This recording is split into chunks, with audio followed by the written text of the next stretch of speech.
सागर जिले की कृषि उपज मंडी में नए अनाज की आवक शुरू हो गई है। शनिवार को सप्ताह के आखिरी दिन करीब 21,000 क्विंटल अनाज लेकर किसान मंडी में पहुंचे थे, जिसमें गेहूं, चना, मसूर, अलसी, मटर, बटरी, सरसों, तेवड़ा, सोयाबीन शामिल है। इसमें 14,678 क्विंटल गेहूं शामिल है। Hotel the grand Palace, indoor dormitory hall, banquet hall, conference hall, विशाल parking area, pure veg family restaurant. पता है साई वाटिका के पास, भोपाल रोड, सागर। शनिवार को गेहूं के न्यूनतम भाव 2100 रुपए प्रति क्विंटल, मध्यम भाव 2500 रुपए प्रति क्विंटल तो शरबती गेहूं का भाव 4130 रुपए मिला। शुक्रवार की अपेक्षा शनिवार को न्यूनतम भाव में 100 रुपए की गिरावट तो अधिकतम भाव में 295 रुपए की तेजी आई, जबकि मध्यम भाव उतने ही रहे। अधिकांश खरीदी 2100 रुपए से लेकर 2500 रुपए के बीच ही होती है। वहीं गेहूं खरीदी की बात करें तो 17 मार्च से खरीदी केंद्र शुरू होने थे, लेकिन आज तक जिले में एक भी गेहूं खरीदी केंद्र शुरू नहीं हो पाया है। इसकी वजह से किसान पैसों की जरूरत होने के चलते मंडी ही गेहूं बेचने के लिए पहुंच रहे हैं। मंडी में मिल रही कम भाव और खरीदी केंद्र शुरू नहीं होने से किसानों में निराशा है। सरकार के द्वारा 2600 रुपए प्रति क्विंटल के भाव से गेहूं की खरीदी होनी है। गेहूं के अलावा चना का न्यूनतम भाव 4605 रुपए और अधिकतम भाव 5510 रुपए प्रति क्विंटल रहा। मसूर का न्यूनतम भाव 4870 रुपए तो अधिकतम भाव 6500 रुपए रहा। सोयाबीन का न्यूनतम भाव 2955 रुपए, अधिकतम भाव 4070 रुपए रहा। मटर का न्यूनतम भाव 2400 रुपए, अधिकतम भाव 3240 रहा। सरसों का न्यूनतम भाव 4235, अधिकतम भाव 6395। बैटरी का न्यूनतम भाव 3600 रुपए, अधिकतम भाव 6500 रुपए रहा।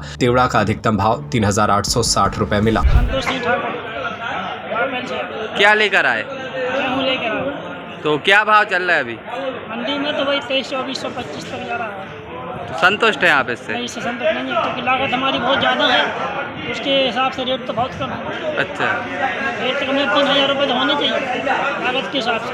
अच्छा। अब तो किसान अपने परिवार का भरण पोषण कर सकता है, कैसे उस हिसाब से रेट बहुत कम है।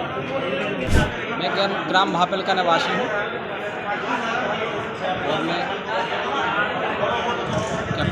क्या मंडी में क्या लेकर आए हैं? हम गेहूँ लेके आए हैं। तो जो भाव चल रहे हैं इधर, उससे आप संतुष्ट हैं या फिर क्यों अभी लेकर आए? नहीं, भाव से संतुष्ट तो नहीं है, क्योंकि अभी सोसाइटी का जो रोड है 2600 रुपये रेट था, शासन का जो समर्थन मूल्य का रेट है।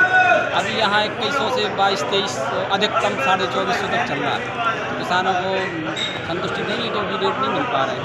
तो फिर अभी क्यों लेकर आ रहे हैं अब? किसानों की 17 मजबूरियाँ होती हैं। डीजल के पैसा भी चाहिए, मजदूरों का भी देना है, तो किसान रुक नहीं सकता। शासन का बोला था, मतलब मध्य प्रदेश शासन का बोला था कि 15 से खरीदी चालू हो जाएगी, लेकिन अभी आज ये देखो 20 तारीख हो गई, अभी सोसाइटी के अंदर भी चालू नहीं हुआ। अगर वो समय से चालू हो जाते, जुलाई चालू हो जाती, किसानों का एक हफ्ते का पेमेंट का बोलते हैं तो आ जाता, तो किसानों को यहाँ नहीं आता। Hotel the grand palace, luxury deluxe room, feel the comfort, indoor dormitory hall, banquet hall, conference hall, विशाल पार्किंग एरिया। स्वादिष्ट खाने का आनंद लीजिए प्योर वेज फैमिली रेस्टोरेंट के साथ। सीसीटीवी से सुरक्षित कैंपस। हमारा पता है hotel the grand palace, Sai Vatika के पास, भोपाल रोड, सागर, मध्य प्रदेश।